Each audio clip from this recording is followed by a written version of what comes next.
AP Tirumala కొండపై రాత్రి వర్షం దంచుకొట్టింది. భారీ ఉరుములు మెరుపులతో కూడిన వాన పడింది.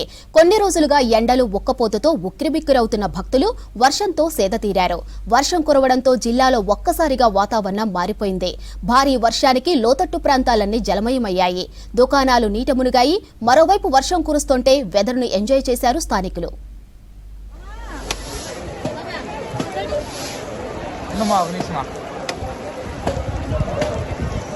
అబ్బా మనమే చచ్చిపోతాను.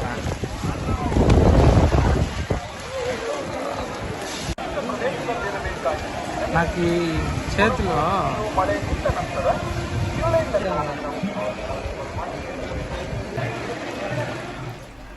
అలాగే మరోవైపు తమిళనాడులోని పలు జిల్లాల్లో వర్షాలు దంచుకొట్టాయి. నిన్న ఉదయం నుంచి కురుస్తున్న వర్షాలకు రోడ్లన్నీ జలమయమయ్యాయి.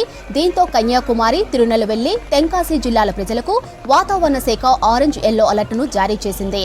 తూతుకుడి తదితర ప్రదేశాల్లో భారీ అతి భారీ వర్షాలు కురిసే అవకాశం ఉన్నట్లు సూచించింది. ఇవాళ్టి నుంచి మార్చి 13 వరకు వర్షాలు కురుస్తాయని అంచనా వేసింది వాతావరణ శాఖ.